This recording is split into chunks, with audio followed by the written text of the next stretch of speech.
평안 아십니까? 아멘. 설교할 이유가 없는데 그럼. 자, 요즘은 평강이 없는 시대인 것 같습니다. 사방팔방의 부동산 값은 오르죠. 코로나 또 문제가 있죠. 여러 곳에서 안 좋은 일들이 벌어지는 것들을 보면 걱정, 근심, 염려가 가득한 것을 볼 때가 많습니다. 평안이 없으면 평안을 찾고자 사람들은 노력을 합니다. 그래서 어떤 사람들은 술을 통해서 평안을 찾으려고 안 되죠. 마약에 손을 대기도 합니다. 여전히 평안이 찾아지지가 않습니다. 그 중에 하나 예를 들자면 돈이 많으면 평안일 것 같습니다. 그래서 성경은 뭐라고 그래요? 돈을 사랑하는 것이 일만하게 뿌리가 된다라고 오히려 말씀하고 있습니다. 돈으로 해결되는 게 아니라 오히려 돈이 마음의 근심을 유발하게도 한다는 거죠. 그래서 오늘 본문 말씀을 보시면 참된 평안의 길, 평강의 길이 어디 있는가 하는 것들을 우리에게 가르쳐 줍니다. 자, 먼저 7절을 보시죠.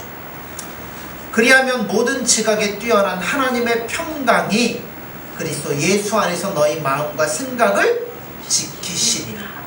자, 여기 보면 하나님의 평강이라는 단어가 등장을 합니다. 자, 9절을 보세요. 너희는 내게 배우고 받고 듣고 본 바를 행하라. 그리하면 평강의 하나님이 너희와 함께 계시리라. 여기도 하나님의 평강, 평강의 하나님 이런 단어를 씁니다. 다른 말로 얘기하면 무슨 말이에요? 하나님을 떠나서는 평강이 있을 수가 없다는 겁니다. 하나님이 여러 가지 특징이 있죠. 사랑의 하나님 이런 하나님이 있지만 또 한 가지 특징을 들자면 평강의 하나님이라 말할 수 있습니다. 하나님에게서 평강이 나옵니다. 근데 이 평강은 세상이 알지 못하는 평강이라고 했어요. 어떤 평강이냐면 사자굴 속에 들어가 있는 다니엘이 느끼는 평강이 바로 하나님이 주시는 평강입니다. 엄청난 역경 속에서도 누리는 평안입니다. 이게 모든 지각에 뛰어난 평안이라고 성경은 말씀합니다. 그런데 이 평안은 어디 안에서만요? 예수님 안에서만 맛볼 수 있다고 합니다. 예수 그리스도께서 하나님과 사람들 사이에 있는 장벽, 사람과 사람 사이에 있는 장벽을 제거하셨기 때문에 누구 안에서만요? 예수님 안에 있을 때만이 진정한 평안을 누리게 되는 거예요. 예수님이라고 말씀하셨습니다. 나의 평안을 너에게 주노라. 내가 너에게 주는 것은 세상이 주는 것 같지 아니하니라. 너희는 마음에 근심도 말고 두려워하지도 말라라고 말씀하셨습니다. 바로 예수님은 평화의 왕이시라고 말씀하죠. 예수님 안에서 예수님으로부터만이 평안을 누릴 수 있기 때문에 예수님을 떠나서는 평안이 있을 수가 없어요.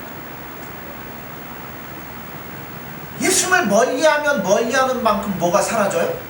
평안이 사라지는 겁니다.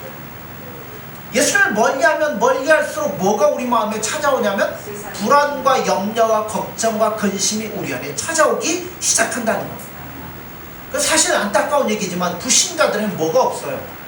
참된 평안이라는 게 없습니다. 또 예수님을 믿어도 멀리하며 생활하는 자에게는 평안이 그만큼 멀어질 수밖에 없어요. 예수님을 매일매일의 내 삶의 파트너로 삼고 그렇게 살아가면 심리적인 요인으로 오는 병이라든가 이런 것들은 50% 이상은 얼마든지 치료가 될 수 있다고 해요.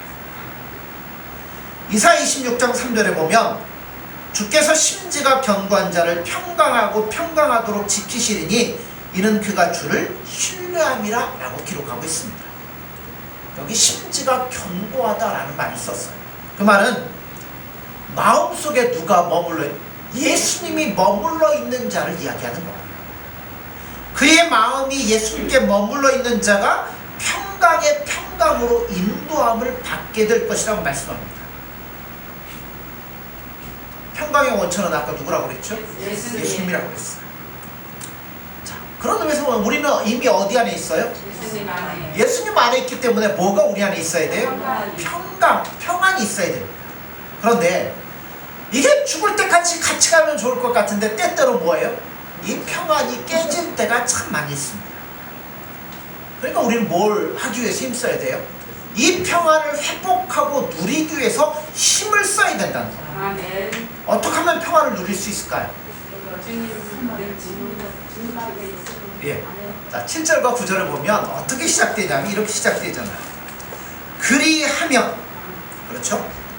그리하면이라는 이라는 말이 나오는데, 평강의 하나님이 주시는 평안을 누리는 방법은 방법을 예수님은 우리 안에 제시를 해주는데, 자, 한번 보죠. 자, 2절 3절 한번 보세요. 읽지는 않았지만, 내가 유오디아를 권하고 순두개를 권하노니 주 안에서 같은 마음을 품으라. 또 참으로 나와 멍에를 같이 한 내게 구하노니 복음에 나와 함께 힘쓰던 저 여인들을 돕고 또한 글레멘드와 그 외에 나의 동역자들을 도우라. 그 이름들이 생명책에 있느니라. 자, 개인의 평안을 말씀하기 전에 무슨 평안을 먼저 얘기하냐면 공동체의 평안을 먼저 얘기를 합니다. 여기 나오는 빌립보 교회는 참 모범적인 교회였어요. 그런데 여기 유오디아와 순두개라는 영향력을 가진 여인들 때문에 그 평안이 뭐였냐면 깨지기 시작했습니다. 분쟁이 있고 다툼이 있고 질투가 있었어요. 그래서 바울 사도는 그 사실을 잘 알기 때문에 유오디아와 순두개를 권면하며 서로 뭐하라고요? 같은 마음을 품고 화해하라고 말씀합니다. 왜 그러냐면 개인의 평안을 누리려면 먼저 공동체가 평안해야 돼요. 여러분, 교회가 평안하지 않은데 교회 안에 속해 있는 신도들의 마음이 평안하겠습니까? 아니죠. 가정의 평화가 깨졌는데 가정 안에 있는 개인들이 평안하겠어요? 아니에요. 그렇기 때문에 공동체 평안을 깨면서 자기가 평안할 수 있다는 것은 전혀 있을 수가 없다는 거죠. 그러니까 먼저 공동체가 평안해지기를 위해서 기도하고 힘써야 돼요. 가정이 평안해지기를 위해서 기도하고 힘써야 나도 평안해질 수 있다는 거예요.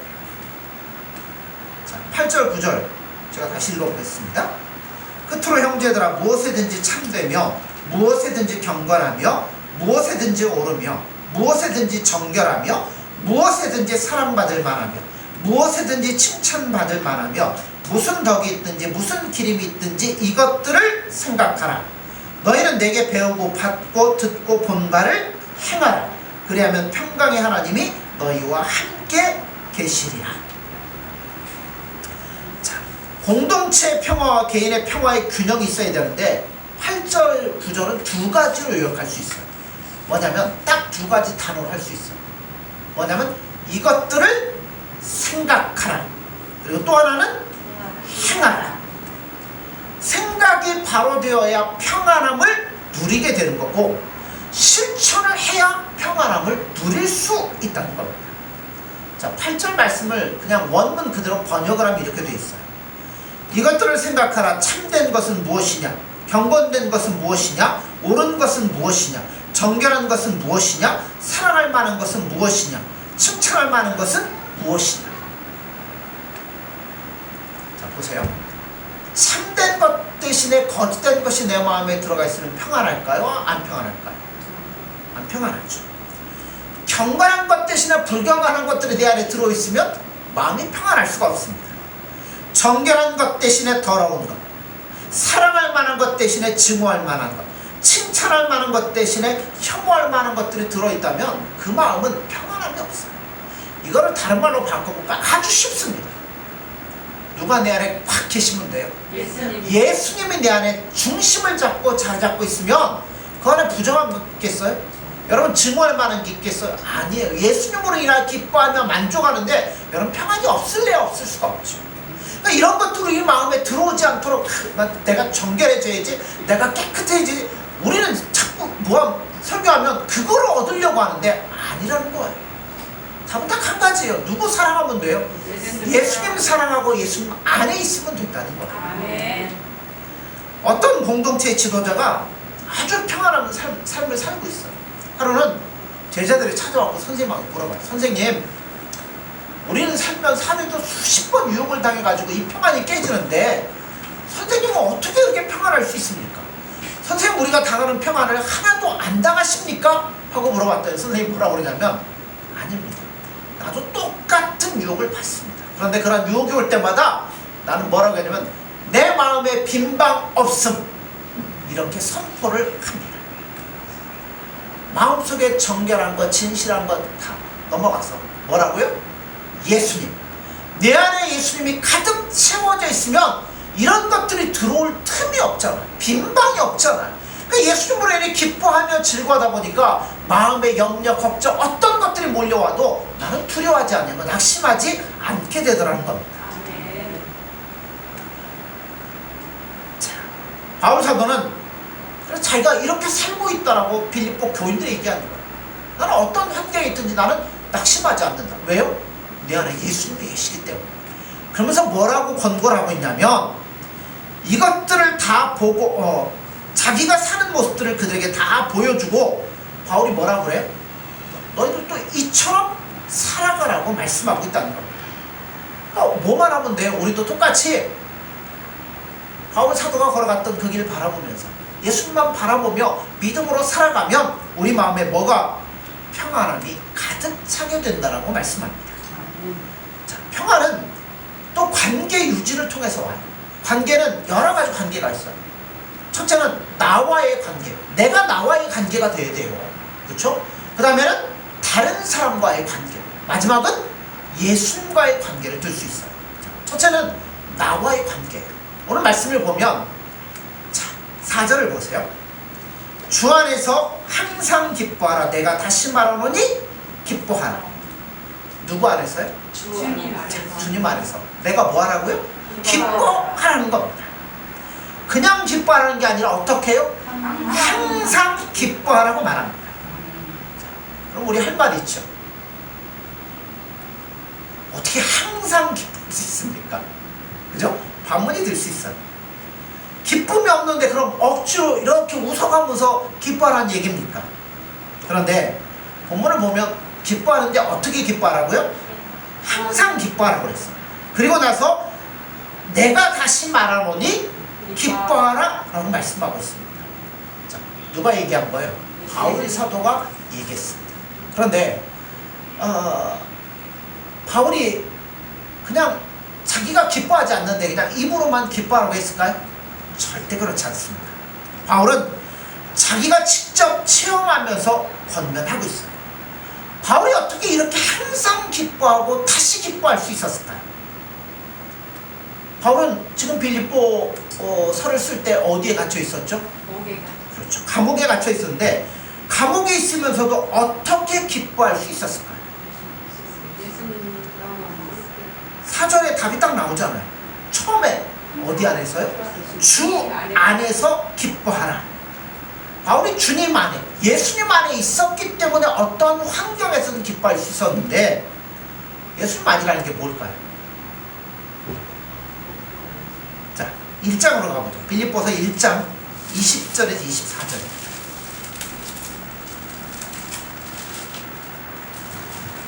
자, 우리 교동합니다. 빌립보서 1장 20절에 24절입니다.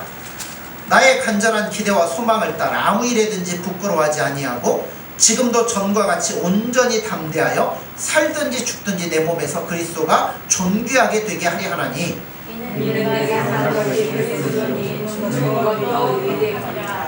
그러나 만일 육신으로 사는 이것이 내 일의 열매일진데 무엇을 택해야 하는지 나는 알지 못하노라. 내가 그들 사이에 꼈으니 차라리 세상을 떠나서 그리스도와 함께 있는 것이 훨씬 더 좋은 일이라. 이렇게 같이 봅니다. 내가 육신으로 있는 것이 너희를 위하여 더 유익하리라. 이 말씀을 보면 예수님 안에서라는 말이 무엇인지를 보여주고 있어요. 바울은 예수님과 생명적인 관계가 연결이 되어 있다는 거예요. 그래서 내가 살든지 죽든지 누구만 예수님만 존귀하게 되기를 원한다는 일념과 목표가 그에게 있었습니다. 그러면서 그가 고백하기를 내가 내게 사는 것이 그리스도라고 고백을 합니다. 삶의 목적이 예수님이에요. 삶의 방향도 예수님이고 삶의 방식도 예수님이고 사는 이유도 예수님이라고 바울은 이야기하고 있어요. 그렇게 살면 뭐를 맺어요? 열매를 맺게 된다고 말합니다. 그래서 또 한편에 얘기한 게 뭐냐면 사는 것도 오직 예수님인데 죽는 것도 뭐하다고요? 내게 유익하다라고 말해요. 왜 죽는 게 유익일까요? 예. 내가 그렇게 사모하는 예수님과 한 집에서 살 수 있는 것을 생각하니까 사는 것도 유익이지만 죽는 것도 오히려 더 유익이더라라고 말합니다. 우리가 흔히 살자니 괴롭고 죽자니 두렵다는 말을 할 때가 있습니다. 그러나 바울 사도는 사는 것도 좋고 죽는 것도 좋다라고 말합니다. 이 두 욕망이 그에게는 너무나 강렬했어요. 사는 것도 좋고 죽는 것도 너무나 좋다는 거죠. 그래서 그 둘 중에 뭘 택해야 될지 모르겠다라고 그는 이야기를 합니다. 이런 모습은 바울이 예수님 안에 사는 것이 무엇인지를 분명히 우리에게 가르치고 있습니다. 그러니까 예수님 안에 있는 게 너무나 기쁘니까 살아갈 때도 예수님 때문에 기뻐하며 살아가는 거고 죽으면 또 예수님 앞에 사는 거니까 그것도 너무나 기쁘고 즐겁다는 겁니다. 자, 다음 말씀을 보면 주 안에 산다는 게 무엇인지를 또 볼 수 있어요. 자, 11절에서 13절을 보세요.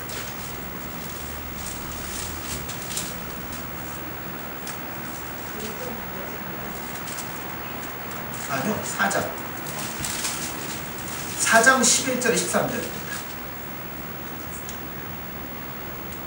내가 궁핍함으로 말하는 것이 아니니라 어떠한 형편에든지 나는 자족하기를 배웠노니 나는 자녀를 조절하고 후회를 조절하라. 모든 일을 배부름과 공급과 공부와 궁핍에도 처할 줄 아는 일체의 비결을 배웠노라. 같이 봅니다. 내게 능력 주시는 자 안에서 내가 모든 것을 할 수 있느니라. 여기서 우리가 주의해서 봐야 될 점이 있습니다. 그것은 바울 사도가 뭐 했다고요?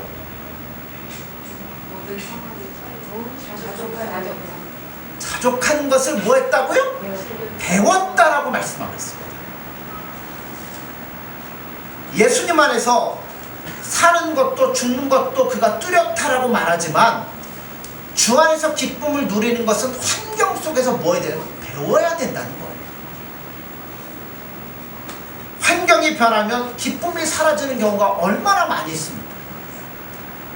예를 어떤 사람하고 다투게 되면 마음에 뭐가 사라져요? 네? 평안이 사라집니다. 일이 잘 되고 자녀가 잘 되고 여러분 그 집안에 우환이 없으면 우리는 평안하다고 얘기를 해요. 근데 일이 안 되고 자녀가 문제가 생기고 이 몸이 아프게 되면 평안합니까? 안 그러잖아요. 기쁨을 상실해버리잖아요. 신앙도 마찬가지예요. 신앙은 어느 날 도깨비 방망이가 금나와라 뚝딱 하는 것처럼 신앙이 완성되는 건 절대 없습니다. 환경 속에서 뭐예요?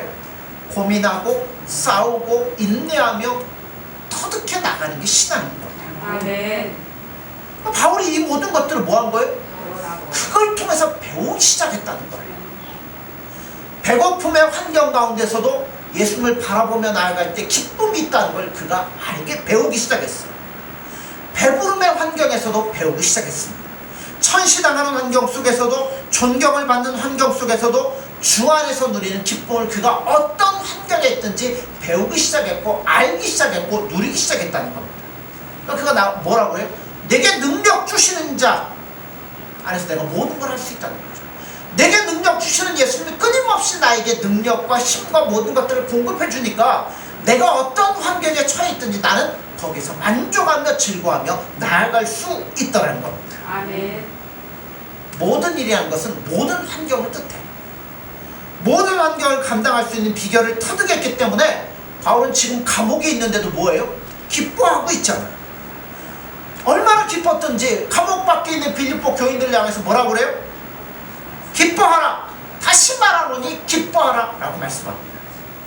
우리는 예수님 안에 있을 때 기뻐할 수 있다는 거예요. 그러니까 예수님으로 가득 채워져야 돼요. 내가 먼저 기뻐해야 우리 마음에 평안이 올 거 아니에요. 모든 일 혜택할 거 아니에요. 자, 두 번째는 다른 사람과의 관계입니다. 자, 4장 5절을 보시죠. 너희 관용을 모든 사람에게 알게 하라. 주께서 가까우시니라. 타인과의 관계에서 평강을 누리라는 겁니다. 자, 항상 기뻐하라고 말씀했는데 여기에서는 너희 관용을 모든 사람들에게 알게 하라고 했어요. 관용이 뭐예요? 나에게 잘못하는 사람이 있을 때 그 사람을 너그럽게 대하는 걸 이야기하죠. 작두 내리듯이 뭐 정의의 칼을 들이대고 막 이렇게 하는 걸 이야기하지 않습니다. 이 말씀하면 우리 늘 뭐 반감이 있을 수 있죠. 예를 들자면 도저히 관용할 수 없는 상황에 처했는데 어떻게 관용하라는 겁니까? 어디 한번 두고 보자. 이 마음이 꽉 박혀있는데 어떻게 관용할 수 있어요? 이 설교를 하면서 저도 어제 관용하지 못했습니다. 어제 책을 보다가 하여튼 저는 차만 타면 문제예요. 아이, 왜 이렇게 연약한지. 오다가 이제 저쪽에 차가 오길래 좁은 골목길에 이쪽으로 딱 비켜줬는데 그럼 뭐 해야 돼요? 빨리 사람 내려주고 가야 되는데 사람 내려가지고 이야기하고 안 가고 막 이러고 있어요. 아, 화딱지가 막 나더라고요. 관용해야 되는데. 미적거리더니 옆으로 오니까 창문을 열고 한마디 하려다가 그냥 문 닫고 왔습니다. 관용하지 못했어요. 예수님 말에 이렇게 연약해요. 저도. 왜냐하면 우리는 이기적인 것이 너무나 많기 때문에 관용하지 못할 때가 많아요. 그런데 여러분 보세요. 그와 내가 다른 점이라는 글귀를 제가 한번 읽어드릴 테니까 한번 여러분 생각을 해보십시오. 자, 만일 그가 그 일을 끝내지 않았다면 그는 게으르다 하고, 내가 일을 끝내지 않았다면 너무 바쁘고 많은 일에 눌려있기 때문이라고 한다. 만일 그가 다른 사람에 관해서 말하면 수다쟁이라 하고, 내가 다른 사람에 관해서 이야기하면 건설적인 비판이라고 하고 있다. 만일 그가 자기 관점을 주장하면 고집쟁이라 하고, 내가 그렇게 하면 개성이 뚜렷하다고 한다. 만일 그가 나에게 말을 걸지 않으면 콧대가 높다고 하고, 내가 그렇게 하면 복잡한 많은 생각을 하고 있기 때문이라고 한다. 만일 그가 친절하게 대하면 나로 하여금 무엇을 얻기 위해서 그렇다고 하고, 내가 친절하면 그것은 유쾌하고 좋은 성격의 한 부분이기 때문이라고 한다. 똑같은 건데도 우리는 이기적이기 때문에 그러지 못할 때가 많다는 거죠. 우리는 사태를 자기중심적으로 볼 때가 많아요. 그래서 남에게 관용하지 못할 때가 참 많이 있습니다. 어떤 일을 당할 때 우리는 반응이 두 가지. 하나는 맞부딪혀 싸우든가 아니면 도망가든가. 자, 맞부딪혀 싸우려면 뭐 해야 돼요? 분노가 있죠. 그러니까 싸우는 거예요. 반면에 피하는 건 뭐예요? 두려우니까 그거를 피하게 되더라는 겁니다. 그런데 본문 말씀은 그런 마음을 보이지 말고 뭐 하라고요? 관용하라는 겁니다. 너희 관용을 모든 사람에게 알게 하라고 하는 것은 참 어려운 부분입니다. 그러니까 우리는 누구 앞에 맡겨야 돼요? 예수님으로 채워지지 않으면 이게 참 쉽지가 않다는 거예요. 어떨 땐 예수님으로 가득 채워지면 누가 막 잘못해도 뭐예요? 그래, 그럴 수도 있지. 근데 예수님하고 여기 조금 틀어져 있으면 뭐예요? 그죠? 막 벌떡벌떡 일어나기 시작하는 거지. 자, 두 번째 관계예요. 자, 세 번째. 예수님과의 관계를 얘기해요. 자, 6절을 보세요. 아무것도 염려하지 말고 다만 모든 일에 기도와 간구로 너희 구할 것을 감사함으로 하나님께 아뢰라. 참 말하기는 쉽지만 이대로 하기는 정말 어려운 게 이 말씀이 아닌가 생각이 됩니다. 계속 반문이 나오죠. 기도하십시오. 기도하면 됩니다. 근데 기도할 수 없을 정도로 염려스러우면 어떻게 기도합니까? 라는 반문이 있을 수 있어요. 그리고 그게 마치 정상적인 것처럼 그냥 신앙생활하는 때가 있는데요. 그렇지 않습니다. 염려가 많아서 기도할 수 없으면 어떻게 하라고요? 염려가 많아서 내가 기도할 수 없으면 뭐 하라고요? 염려, 걱정 다 내려놓고 기도하라는 겁니다. 그래도 기도할 수 없으면 어떡하라고요?